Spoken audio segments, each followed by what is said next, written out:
Hello everyone, welcome to session 70 of Selenium training. In today's session, I'm going to continue the Jenkins, Git and GitHub concepts.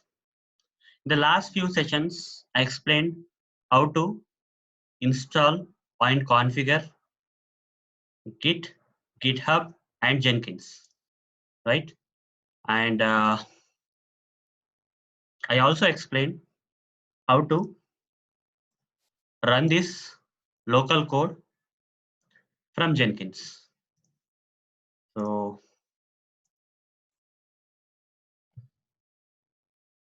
go to Jenkins, localhost :8080. Let me open this in Firefox browser. Localhost :8080. Use the username and password. QAFox Selenium in my case. Login. And if you remember, this is the project and this is ant related project. You see this particular project has a build.xml file which you can execute using the ant, right? So this particular ant July project is there in my local machine on my Eclipse ID. Okay, this Eclipse ID is in my local machine and there is some code inside that, and I have configured the Jenkins in such a way that this particular local code gets executed in my Jenkins. So if you remember in the last session, I created this Jenkins job demo project to build. Let's go to the configuration to cross check what I configured. Okay, scroll down. Here you see there is a none option. None means the source code is there in my local machine. That is here.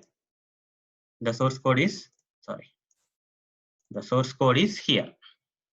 And coming to Jenkins, scroll down a bit. Here, I provided the path of the build.xml file in that ant July project. So this is the path. I just provided the path of this build.xml file of this particular project. Build.xml file. This particular path I provided here. And I provided a command, run command. Why did I provide the run command? If you go inside the build.xml file, let this build.xml file open here. You can see there are some targets here in the build.xml file as I explained as part of the ant frameworks concept. Okay, just scroll down. There are different targets. Init is one target, and clean, compile, and run. All these are the targets in the build.xml file of this project. This build.xml file can be executed with the help of the ant. When ant executes this build.xml file, if you provide this command as run, this particular target will get executed. This particular target in the build.xml file will get executed. Run will simply execute all these class files, right? So if I run this target, if I execute this particular target, this particular run is depending on compile. So before running this, executing this compile target will get executed. And before executing this, since this compile is dependent on clean will get executed. Before clean, this is dependent on init target, so init will get executed. Indirectly, init, clean, compile, and run will get executed when I only run the target, right? Fine. Now, so where to have to provide this run command? In the build option of this Jenkins. So build, here I provide the build.xml file. In that I need to run the target as, which target I need to run? Run target. I provided those settings here. And one more setting I provided here is a none option, because this particular build.xml file is in my local code. I want to execute the local code from Jenkins. So after this, I click on apply, got saved, go back to the dashboard, and this is the thing that I configured just now. Select this one and say build now. When I say build now, you see the progress started. Click on this one. This is a hash to build, guys. Whatever that is going on is the hash to build. Click on this hash to otherwise. Okay, this build hash to is going on. Click on the console output while this build hash to is going on. You can see what's going on, what's getting executed. Init, clean, compile, run. Run is getting executed now. All these targets got executed one by one. All these targets belong to the build.xml file. Right now, currently, the run is going on. You will not see any windows opening or some UI screens opening while the automation scripts are running. Okay, everything will happen in the backend, headless mode. Headless mode. You will not see any browser, guys, but invisibly the browsers will get opened and all those stuff will happen in a invisible mode. You will not see anything. Only thing you will see is the results at the end. Let's wait for the results. So things are going on. It's still executing the automation scripts of that Ant July project, which is there in my local machine. I'm executing the, who is doing this? Who has invoked this build? Jenkins. Okay. Jenkins has invoked the build. Fine. Here you see how many tests has been run? 5. How many failures? 0. Skips 0. Like that, guys. Okay. So what happened indirectly? Indirectly, there's something known as Jenkins. In Jenkins, we did a configuration for the local code. There's something in my local code. That is my Eclipse ID local code. Local machine. In my local machine. In Eclipse ID, have this and July project code. So I configured this Jenkins in such a way that Jenkins will execute this local code. Execute, or you can say build also. Okay, execute or build this local code. Jenkins will execute or build this local code. So till now, I executed the local code via Jenkins. So Jenkins has invoked it. It will not execute. It will initiate, you can say. Okay, it will initiate so that this particular project will get executed. The automation code in this particular project will get executed when you invoke this particular, when Jenkins invokes this. Okay, fine. Now, this is what you can do with the local. Okay, so far you have configured the Jenkins jobs in a such a way, Jenkins job item in a such a way that your automation code in your local machine will get executed and invoked by the Jenkins and executed. Fine. Now, guys, let's move to the next part. That is, I am going to explain how the Jenkins, Git, and GitHub are going to work together. How the Jenkins, Git, and GitHub are going to work together. I'm going to explain that. So here is a rough diagram. I'm going to use this particular diagram as a reference while explaining. So this is a diagram. Okay, I'm going to explain this stuff now. Let's go to Paint. I'm going to explain here. Okay, so here is something. So in the last session, I explained you can store your automation code in a centralized repository or source code management tools such as GitHub, right? If you remember, I explained about GitHub in the last few sessions. GitHub. In GitHub, so GitHub looks like this, guys. Let me log in into GitHub, github.com. Go to github.com. I already signed in. So this, you have to sign in if you have not. Okay. It has automatically taken me to the sign in profile. Fine. So I have some repositories here. Let me find my repositories. So this is a repository that I explained in the last session to you guys.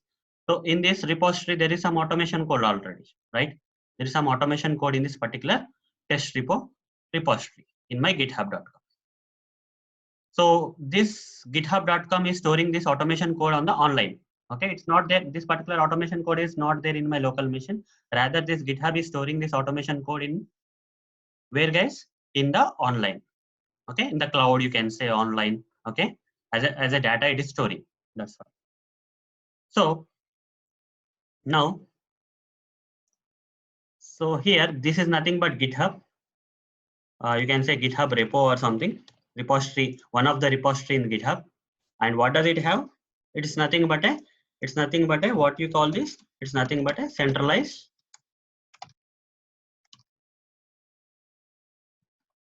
repository. Okay, there's a centralized, it is nothing but a centralized repository. Why we are going with a centralized repository? Here some automation, hosted automation code will be available.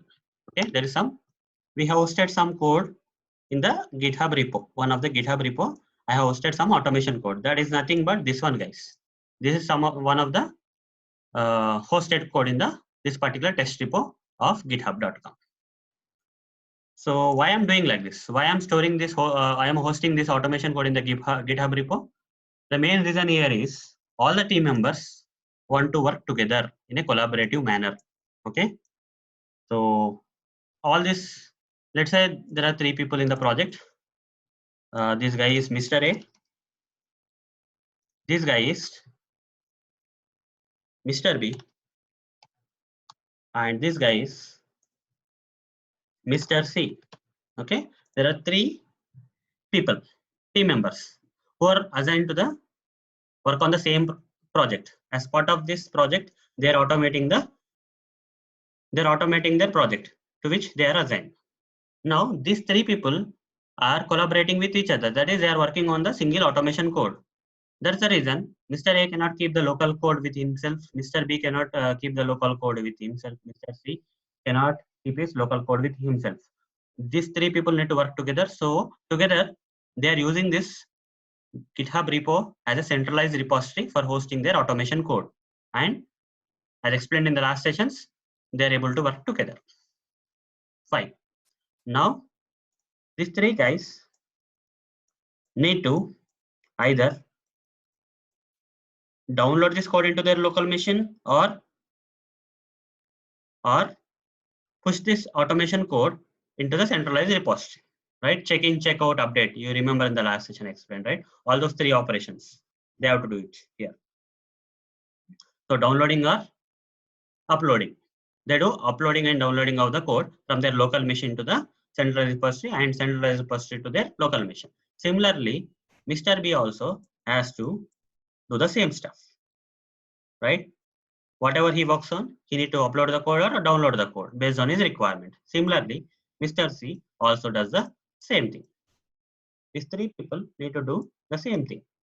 They will either download the code or upload the code based on the requirements. So how can these guys upload or download the code? What they will do here is they will simply use Git. They will install Git in their machines. Okay. Mr. A, Mr. B, Mr. C will, this is their local machine, guys. This is a local machine of the this is Mr. A's local machine, personal machine or local machine, whatever you call, work machine, local machine of Mr. B, and this is the local machine of Mr. C. So Git software will be installed by Mr. A, Mr. B, and Mr. C in their local machines. Why they have installed the Git software in their local machines, guys? The main reason behind installing this Git software in their local machines is that they can, using this Git, after installing Git, you can actually use something known as Git commands. There are several Git commands, guys, using which you can check in the code, check out the code, or update the code, and many other operations can be performed with the help of the Git commands. That is, uploading and downloading of the code is possible with the help of the Git commands. Okay. So all this Mr. A, Mr. B, Mr. C will install the Git in their local machines, and once the Git software is installed, they will apply this Git commands to either upload, download, or update the code, or performing any other operations with this code and send at the centralized repository. Okay. Now this is fine. This process is good. Okay, this process is fine.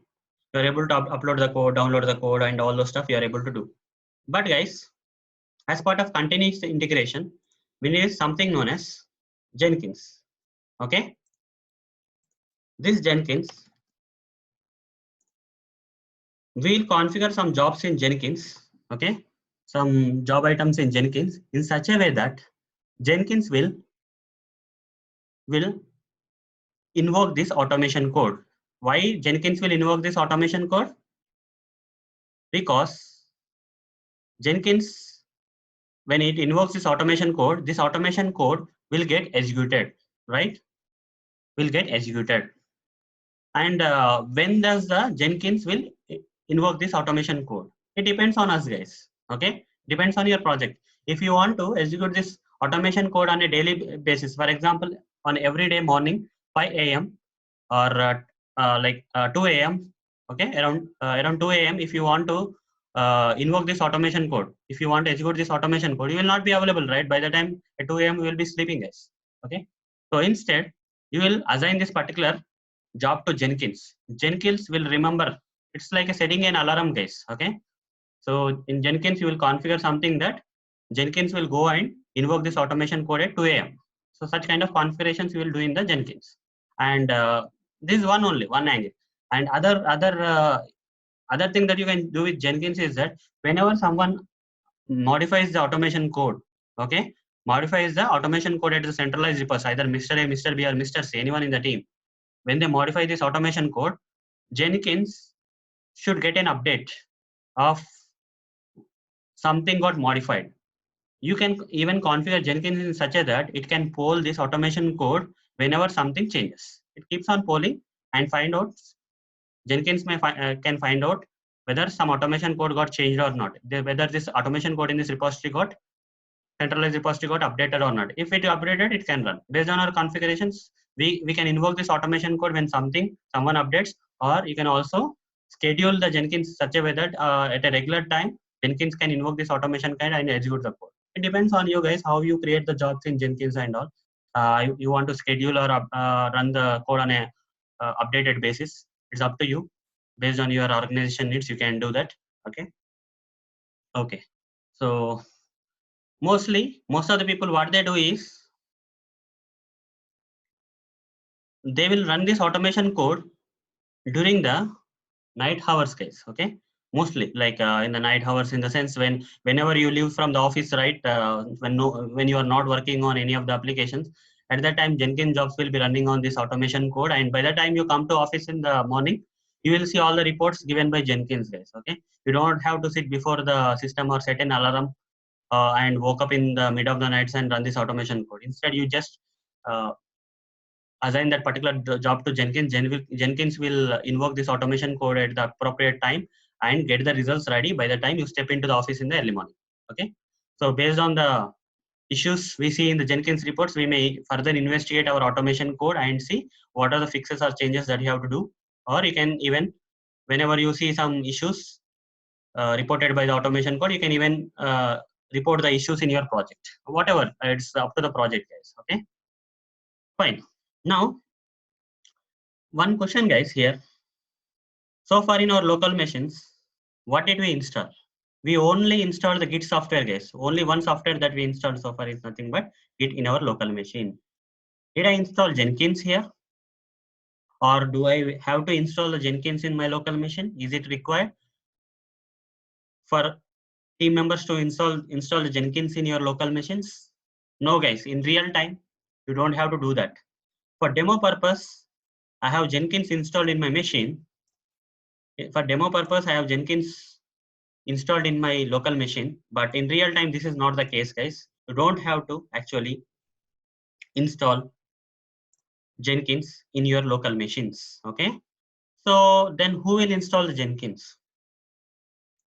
If you are working on a bigger projects, bigger projects, so there will be some your IT administrators or DevOps team, whatever you call them. Okay. DevOps, release engineering, lot of names you can give them, or DevOps you can call, or administrators who maintain the servers and all. Okay, server administrators.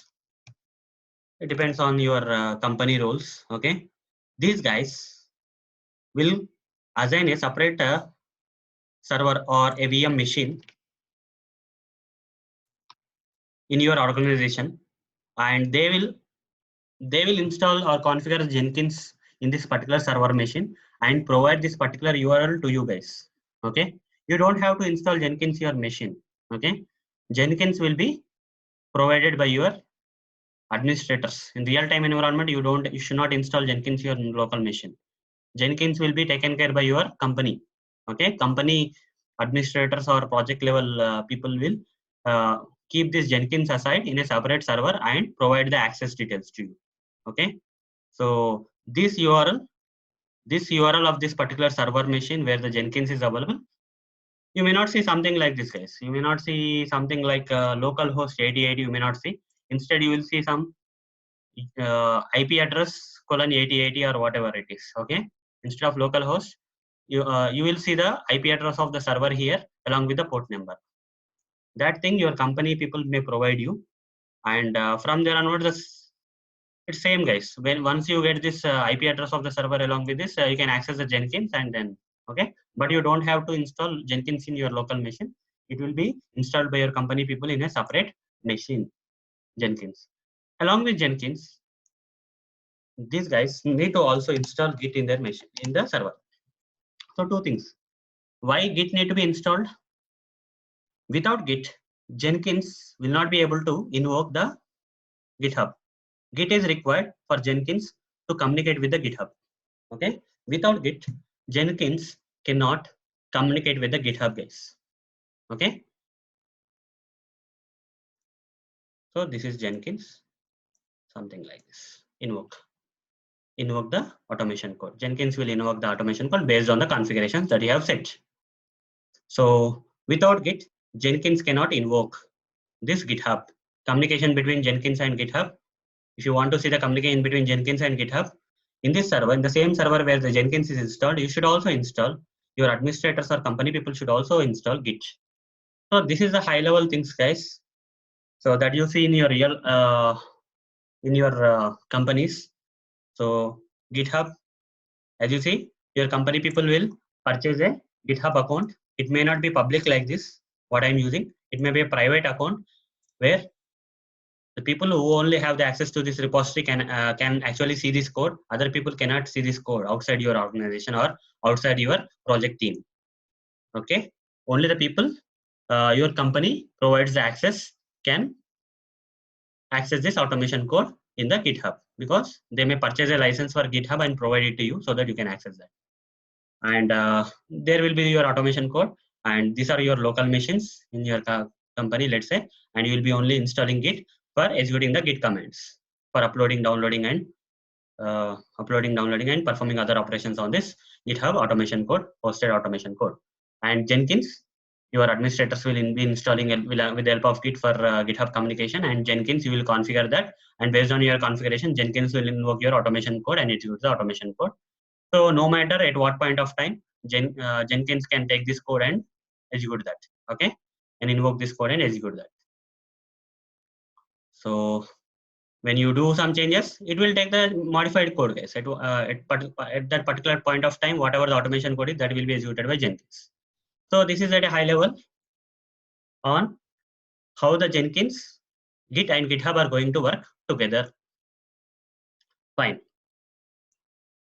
So now you understand how Jenkins, Git and GitHub are going to work together in your organizations in real time. Similarly, apart from this, I'm going to explain how to configure the GitHub to work with Jenkins. So far, I explained like this, guys. So far, what I explained that the code is there in my local machine. This is my local machine, and here there is something known as Jenkins. I configure the Jenkins in such a way that it will come to this code, automation code in my local machine in my Eclipse IDE and execute that, right, from local machine. But now I want to use Jenkins not to execute the from local machine. Instead, I want to execute the code that is hosted on the GitHub, guys. Okay. Now I'm going to move to GitHub, guys. The automation code is there in the GitHub repo. Okay. in one of the GitHub repositories, this whatever the automation code that used to be there in my local machine will be there in my GitHub repo, and my Jenkins will get this code from invoke this automation code in the GitHub repo. Here local machine. So far explained how to configure the Jenkins to execute the automation code in the local machine. Now I will explain how to configure Jenkins to execute the automation code which is hosted in the GitHub repo. Okay, that is the purpose, guys, that I am going to. So before I explain how Jenkins will invoke this automation code in the GitHub repo, I would like to explain how to get the automation code from my local machine. First, I will explain how to get this local machine automation code to the GitHub repo. What is the process that you need to follow for uploading this automation code to the GitHub repo? Any cases, guys? How you can do that? How you can upload the automation code in the local machine to the GitHub? Simple, guys. In your local machine, you will be installing something known as Git, and with the help of Git commands, you can do that. Okay, Git commands. Using the Git commands, you can upload the automation code in the local machine to the GitHub repo. I will now practically explain how to first. This is the first step, guys. Number one, I will first explain how to upload this automation code into the GitHub repo. And second thing I will explain is how to configure the Jenkins so that it will invoke the automation code in the GitHub repo. This is the second thing I am going to explain in today's session. So let's start with how to upload this local code into the GitHub repo. Fine. Let's move here. So before that, before going there,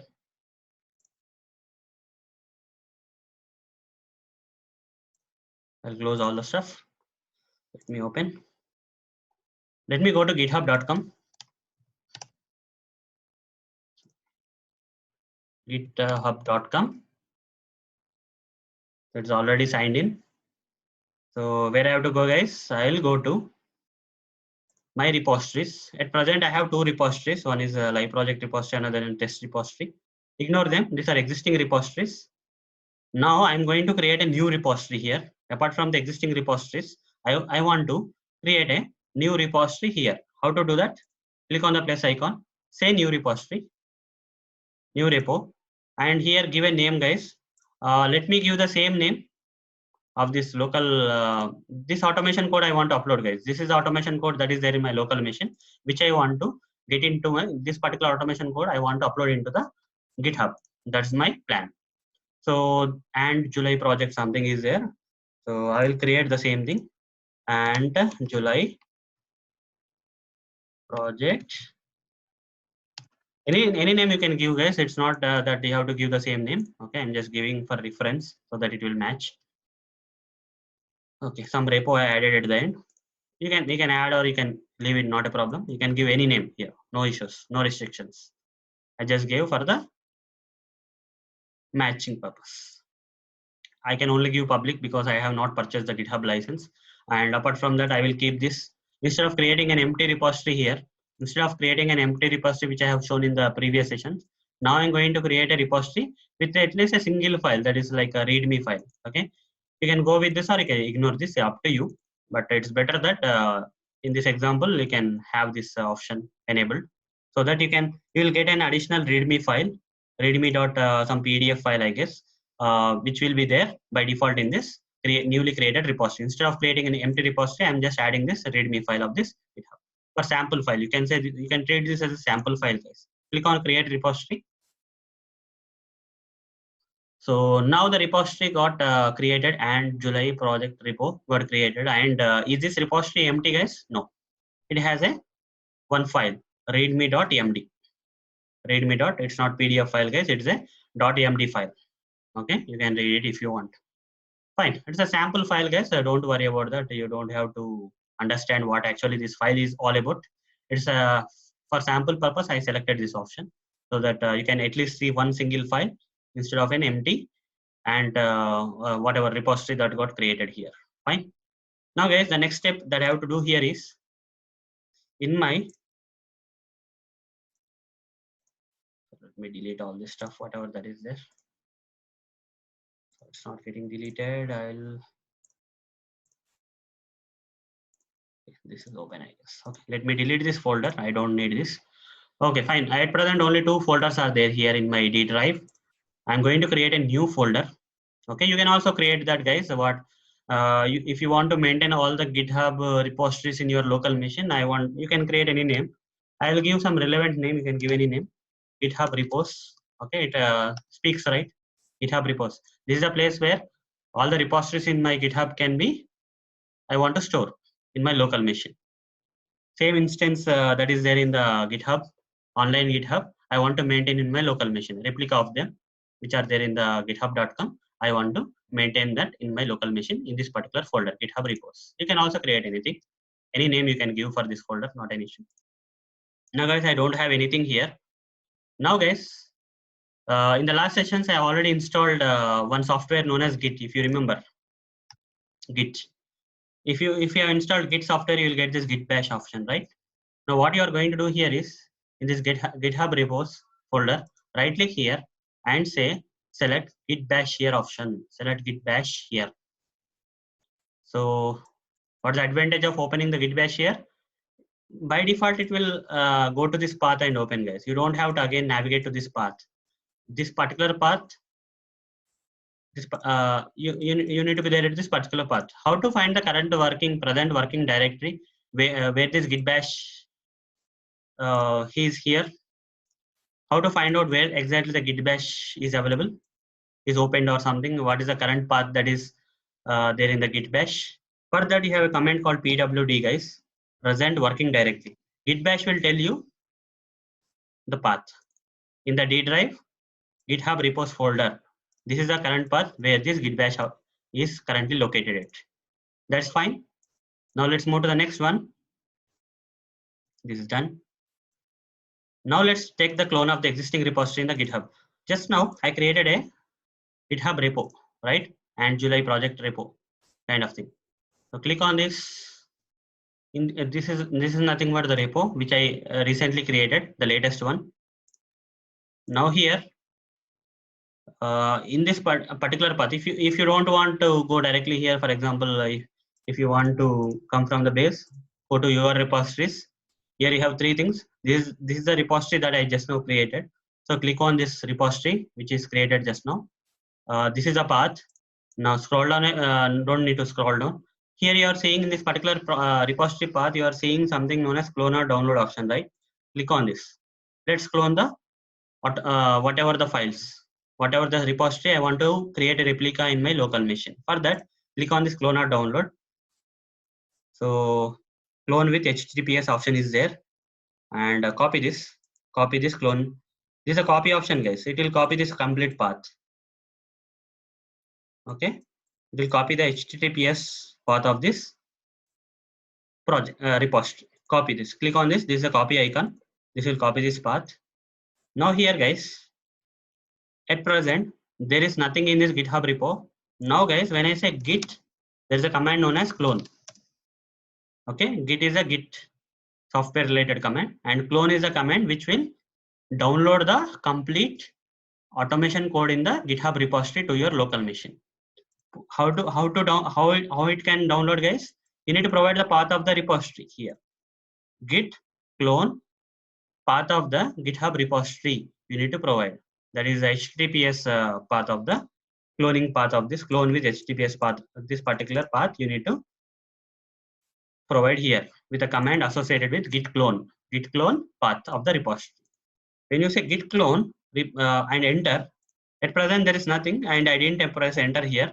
Now, guys, when I press enter here, you see the repository will get downloaded from the GitHub.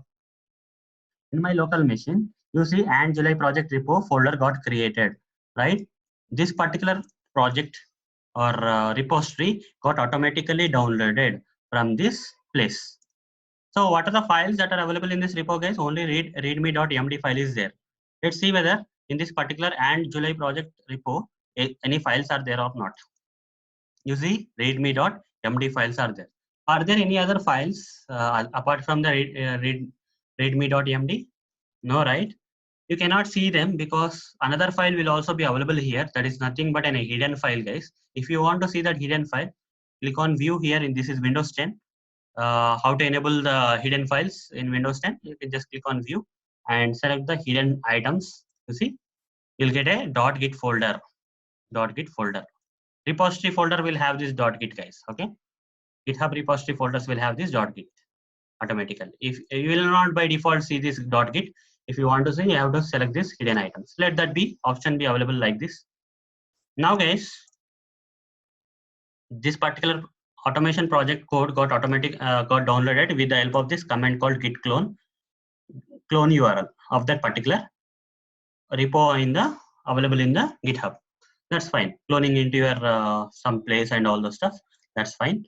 Now let's go inside this folder. Let's change the path of this git bash to this to go inside this project folder. How to go, guys? You have to say cd and provide the folder name, that is and July project repo. This is a cd is a Windows command, guys. Change directory and it will go to this particular folder. Okay, at present the working present directory of this GitHub is git bash is d folder GitHub repos. In that folder I am going inside this subfolder. So you see d GitHub. So you can again select pwd. It will give the path where you are at present. That means you went inside this path in the git bash. Okay. Now only how many files are there? Maximum 2 files are there. Now, is there any automation code in the GitHub, guys? No, right? After initiating that, what you have to do here is, let's go to the local code. This is the local code, guys, and July project is the local code. Right, local project. Right click on this, select properties, go to this project location in your workspace. Click on this. This is the project, guys. Go inside this. These are all the files, project files. Right? Copy all these project files and paste inside this GitHub repo, which got cloned from the which has been cloned from the GitHub, right? Paste all the files in your local code, local machine into this repository folder. Fine. So one thing I will do, I will Control Z. Before copy pasting the files, what I will do here is the git bash. I will type git status.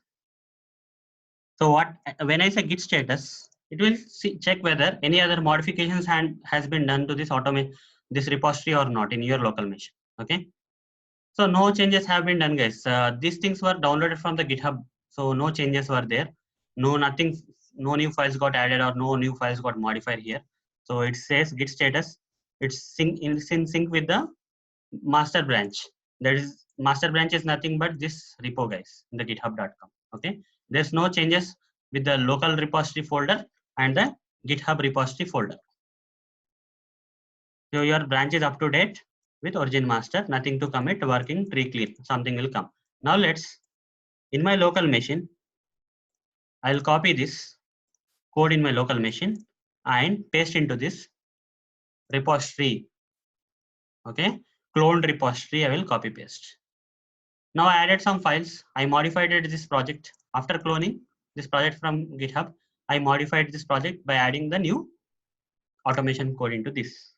Now if I say git status here, it will list down all the updated things. That is, whatever I added here, that will be updated.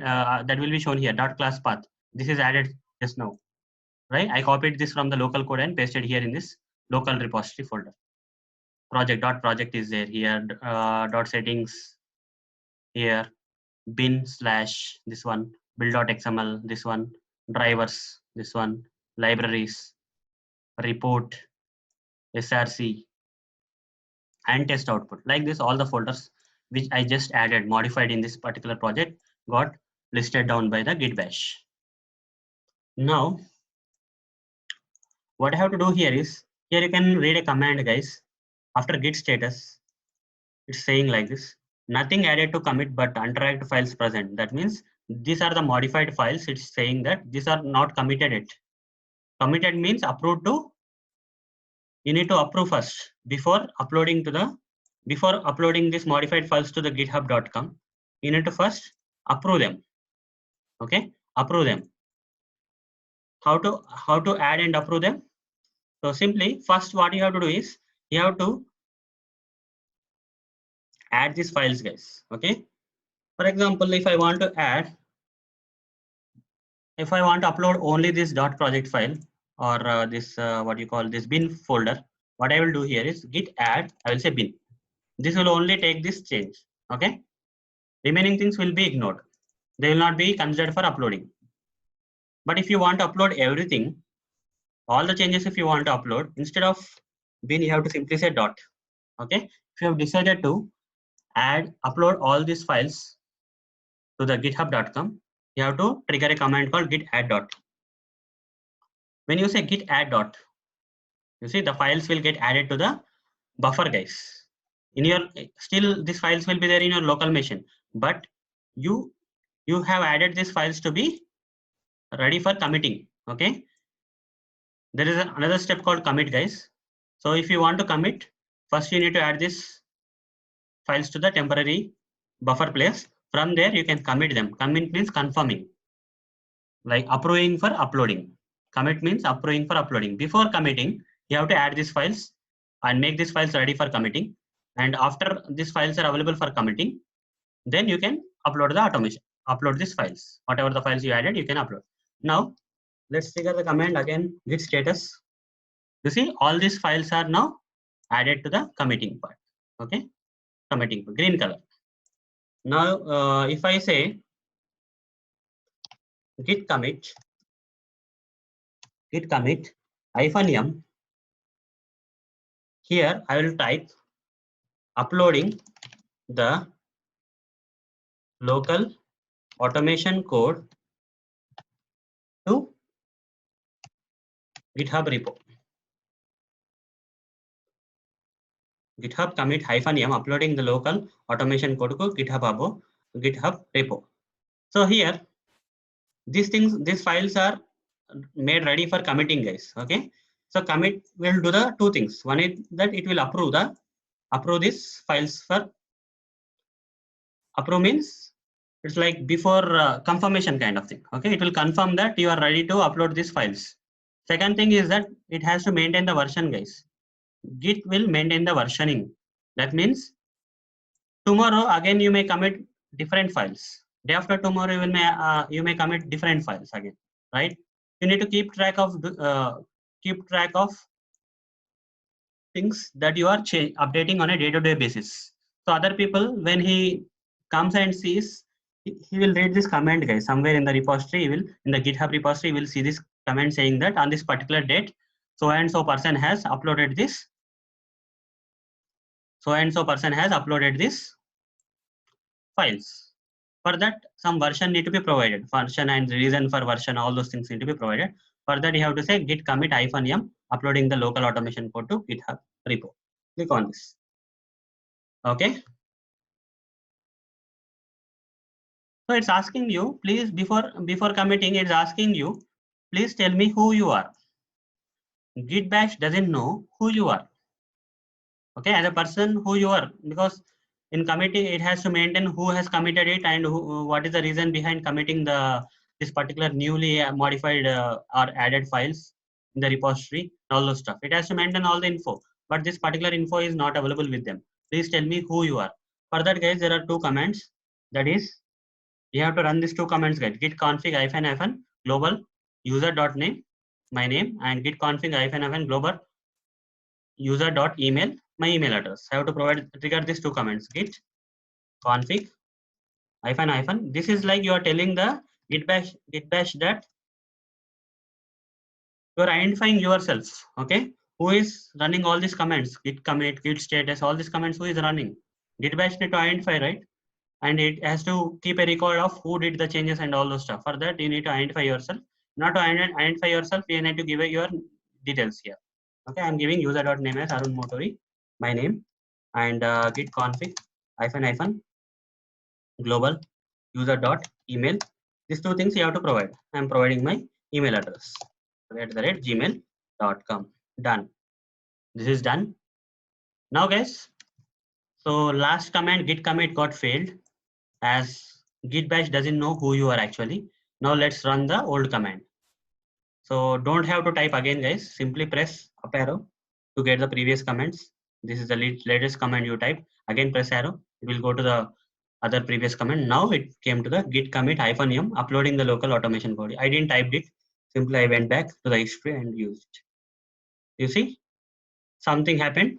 It has committed this particular files. That means your files are not approved. Whenever you are ready, you can upload the automation code to the GitHub. So still now, even though you refresh this, no files will be there here, guys. We didn't upload it. We just approved the process of uploading. Git commit command will only approve, guys. Approve and maintain the version of what is happening. When you are modifying something, there is versioning is required, or the reason for the change or need to be provided here. You made things ready now. Now, guys, final command to get this automation code into this online GitHub and July project repository folder. How to do that? Git push. The simple command called git push. This git push command will now take this local code from this repository. This is local code, guys. Wait a minute. Here, this particular code in the and July project repo of this GitHub repos will be uploaded into this github.com. Okay, when I run this command, it will happen. Git push, simple. The code will start uploading, guys. Just wait for a minute. Will start. It's asking you to log in. Okay, into my GitHub, guys. There's some. This generally don't happen, but if it happens, just give it, guys. I'm giving my credentials here of my GitHub online account.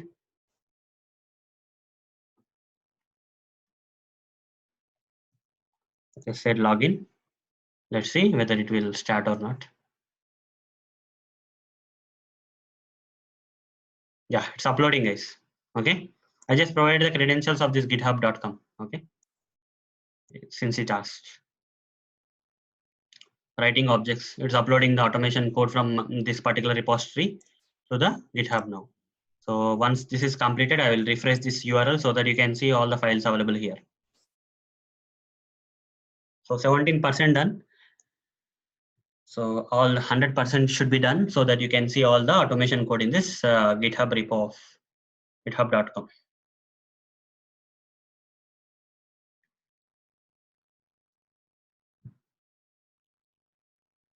So it will take some time. Based on the size of the project, it will take some time, guys. You have to be patient.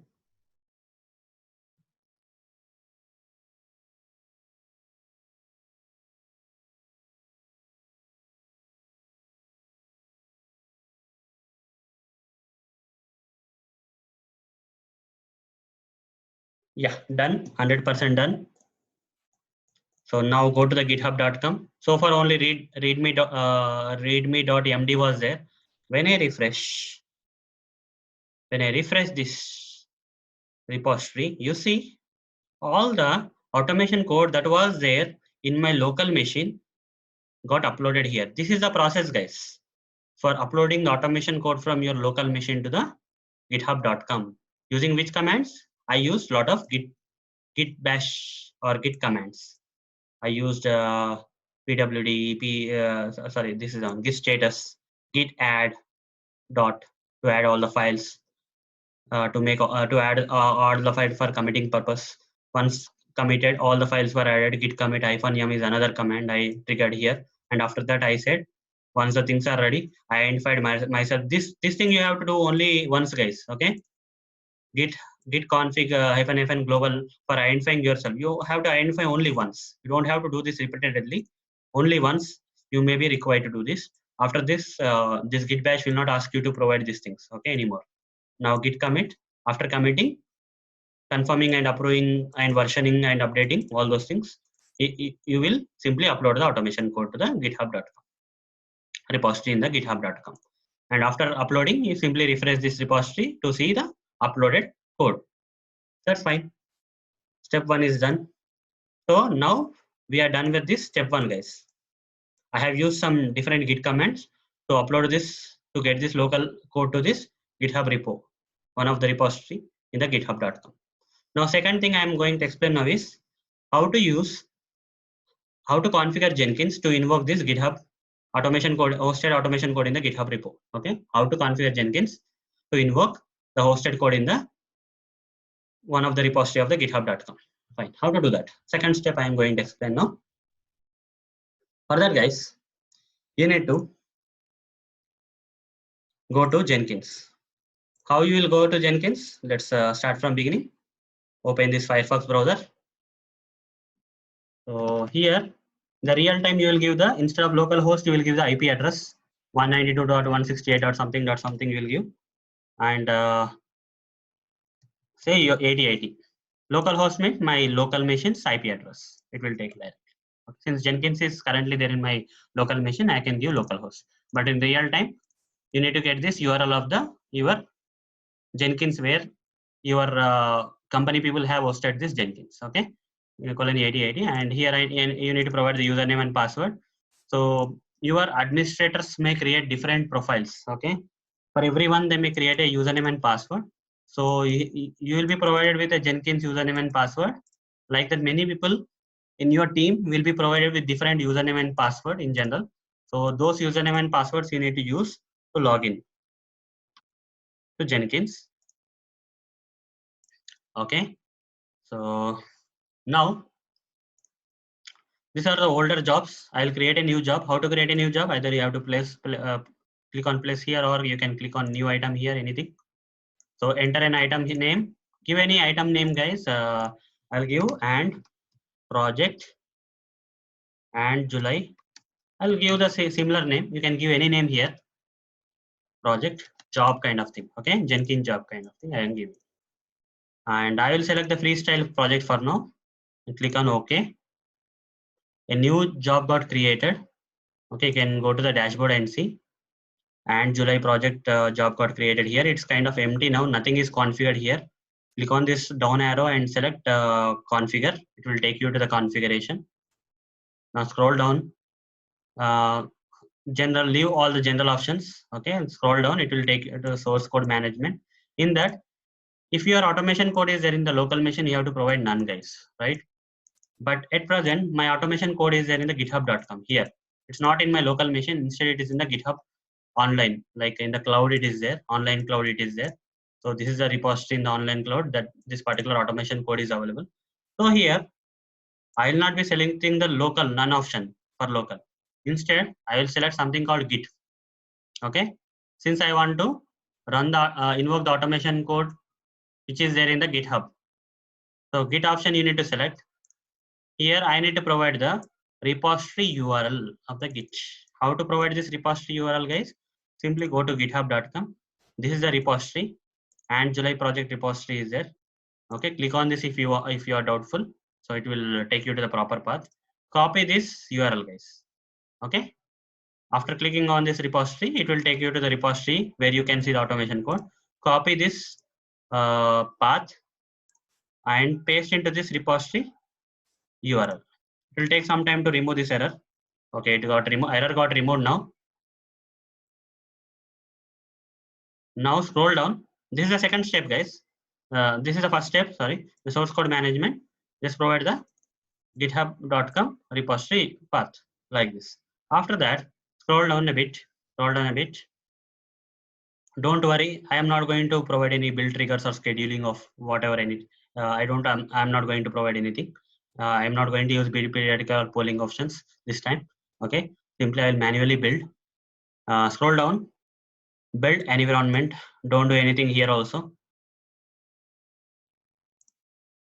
And in the build, select add build step, select invoke ant. Okay, this automation code I want to execute with the help of ant, guys. Okay, ant. So that's the reason. And in the build, I selected an option called invoke ant option. It is asking for the targets. Before that, click on the advanced. You'll get more fields. You have to provide the path of this build file, guys. For local machine, if your automation code in the local machine, you have provided the complete path for the build.xml file like C drive or D drive. This folders slash build.xml file I provided right earlier. But here, since I already provided the path here, repository path is already provided here, so I don't have to come from the first. Instead, In the build file, I need to provide directly. This path is already there. In that, this particular is the build.xml file. So I will directly type build.xml. You don't have to give the complete path, guys. In this repository URL, it will automatically find and will automatically file the build.xml file, because repository URL of github.com is already provided here. Okay, you don't have to give the complete path again. It's not required now. And next is targets. In the targets, I need to provide, go to github.com, open build.xml file. In the targets, I need to provide this run target. This run target I will provide. How to provide that? Provide run here. Targets run. Now, that's it, guys. That's the difference. Only thing is that here instead of none, you have to select Git and provide the repository folder repository URL here. And second thing that you have to do here is you have to select invoke and option under the build, and in that you need to provide build file as build.xml file and run. Okay. Since this github.com has this build.xml file in this repository, and you need to run the run target. Done.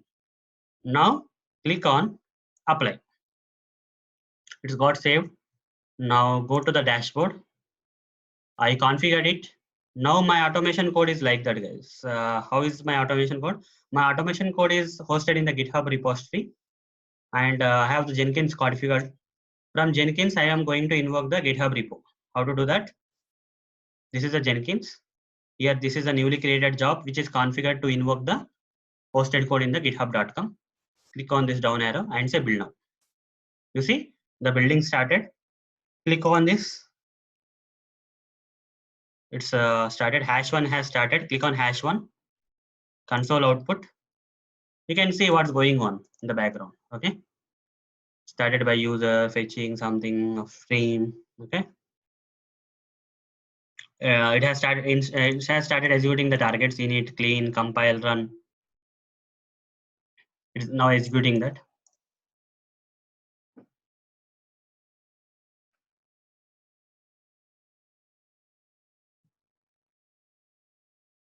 It's going on. Let's wait for the complete automations code to run. It will run the automation code in the invisible browsers, guys. Okay, you'll not see any windows opening or so. You'll simply directly see the results at the end. Okay, you'll not see anything. All the windows will be, all the browser windows will be in invisible or headless mode. Will not see anything. You have to wait until the results are displayed. You see, but you can see what's going on at the background. It is opening the browsers, closing them, and all those stuff. Okay, this many automation scripts are running. You can see the kind of text here to understand what's going in the background. It has started the Chrome browser. That means the Chrome browser got started here. Chrome browser got started here. So all the automation scripts got executed in that particular project, and it has mentioned that all the scripts got executed successfully without any failures or skips. It has taken complete 1 minute, 2 seconds time to complete this execution. So this time, guys, I executed the code which is available in the GitHub rather than in the local code. Okay, Jenkins had invoked the hosted automation code which is there in the one of the repositories of the github.com. Fine.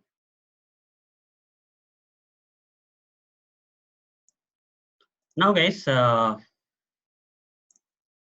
this is fine. Jenkins output, everything is fine. But do you see any reports here, guys? Do you see any reports? I don't see any reports here, right? I only can see the console output. But I want to see a report here, guys. I want to, once this automation code is executed, I want to get a kind of TestNG report or whatever that is. Okay. How to get the report here? For that, guys, first of all, we need to install a TestNG plugin in Jenkins, because by default, Jenkins will not have the TestNG report plugin. In order to have that option available, in order to see our automation code execution results in a report, TestNG kind of report inside Jenkins, what you have to do here is you need to configure Jenkins or install a separate add-on known as TestNG plugins. Here I have provided that install TestNG results plugin. This is the name of the plugin that you have to additionally install as an add-on in the Jenkins. By default, Jenkins will not get this plugin. Default plugins, the TestNG results plugin will not be there. But how to install the TestNG results add-on plugin? Click on the Manage Jenkins and scroll down. Manage plugins option is there. Click on the Manage plugins. Here you will see updates available, installed, advanced. Okay, click on the available. Now search TestNG results plugin. Search TestNG results. When you search for TestNG results, you will get an option like TestNG results. Select this checkbox. Say download now, install after restart.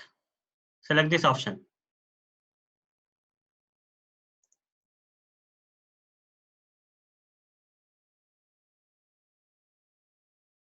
It's currently downloading the plugin. TestNG results plugin is getting downloaded here.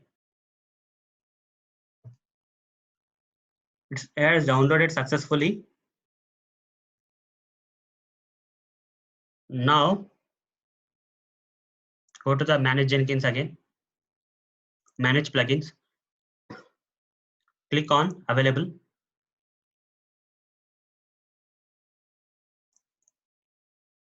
Let's see whether the TestNG got installed or not. TestNG. It is not showing as installed. Click on the installed. So it's saying that this Jenkins instance requires a restart. Changing the state of the plugins as strongly described. Restart Jenkins before proceeding. It's saying. Okay. So I am manually clicking restart once. No jobs are running. Click on this. Jenkins is going to shut down.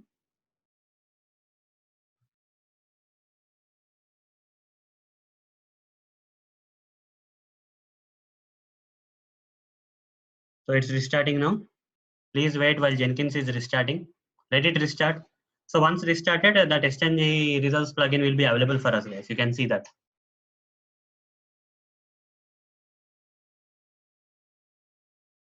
It will take some time to get restarted. It is in the background. It is installing the plugin. It seems it is kind of installing the downloaded TestNG results plugin.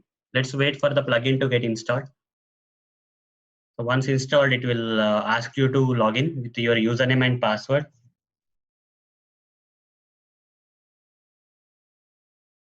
So it has asked QAFox. I'm giving my credentials. Click on sign in.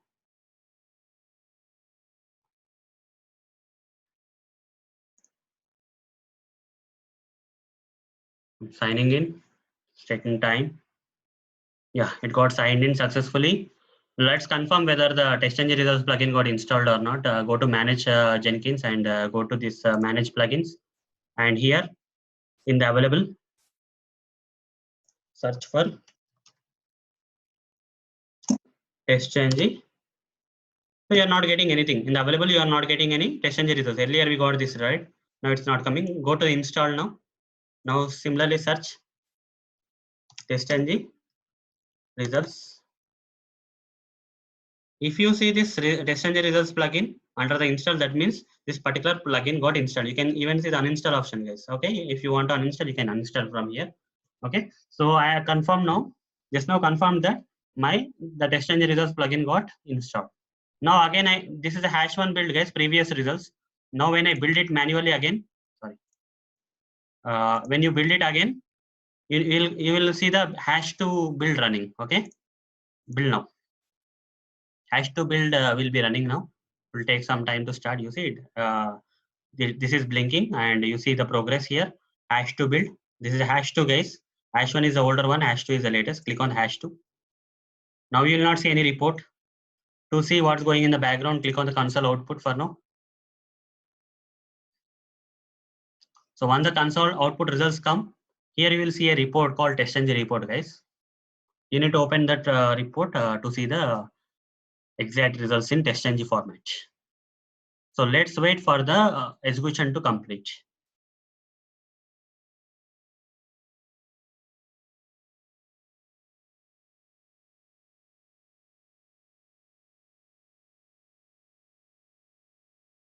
You see the browsers are opening here. Second browser opened here.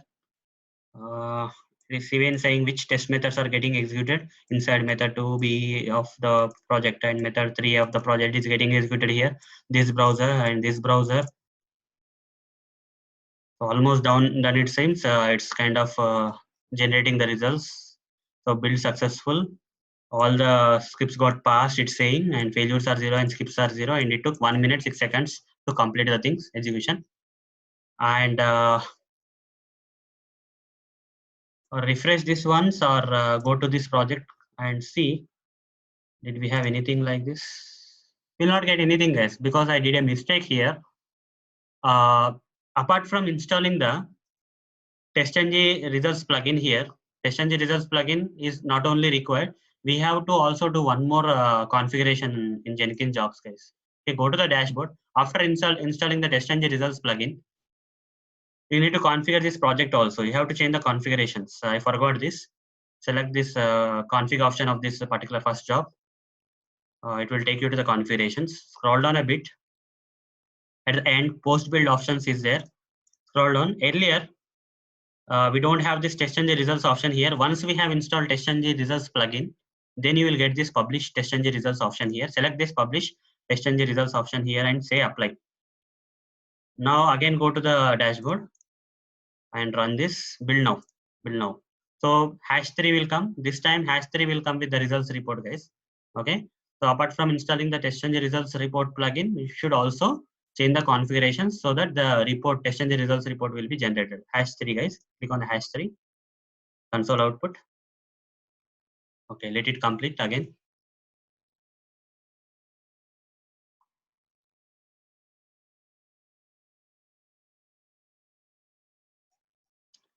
So first time it may be slow, guys. Console output may be slow. It took a lot of time to see all these options, right? But now you see the third time when you are running, the environment is quite fast. Okay. By the time you came to the console output, you saw the run option directly. Okay. It in the first of a few instances, it will create its own local kind of memory kind of thing where it will try to execute it will try to create a replica of the automation code and try to do something in its Jenkins space. Okay. So if you are executing this for the second or third time in the Jenkins, the things will be fast because the older instance will be taken care of and things will be good. Will be kind of fast. Okay. You see, this time it was very fast. Okay. Now, guys, this time at least you got the report or not? So let me refresh this. You see, when I refresh this console, or if even I go to this project or something, I will see the TestNG results now. Earlier it didn't come, but now it came. Click on the TestNG results. TestNG results. For build 3, it came. Latest test results. Click on this build 3. TestNG results. TestNG results report is now displayed for us, guys. Failed test, no test methods failed. 0 failures. All tests grouped by their package. All the test cases are in the same package. That's why package 1. Click on the package to see the extensive so these are the 4 class files. This is the report, guys. Extensive report. Okay. Class 1, class 2, class 3, class 4, and total 1, 1, 1, 2. 2 test methods are there in the class 2, so 2 tests are there here, and in the remaining 3 classes, 3 tests are there. So total 5 tests. How many failed? 0 failed. How many skipped? Nothing. So everything is passed now. You see here you can say detailed table which is giving the each and every test method in each and every class. Class 1 dot method is pass. Okay. Disable auto refresh if you are getting disturbed with that option. Okay. Class method 1, class 2 method 2a, method 3a pass. Everything is passed. Okay. This kind of report if you want to get, you have to install the TestNG results report plugin and also configure the Jenkins jobs to generate the TestNG results report from the configurations. Okay. So that's it about the today's session, guys. That's about that's a continuation of Jenkins, Git and GitHub, and still more things are there about the Jenkins, Git and GitHub, which I will be covering in the next session. Okay, guys, that's it for today. See you in next session. Bye, guys.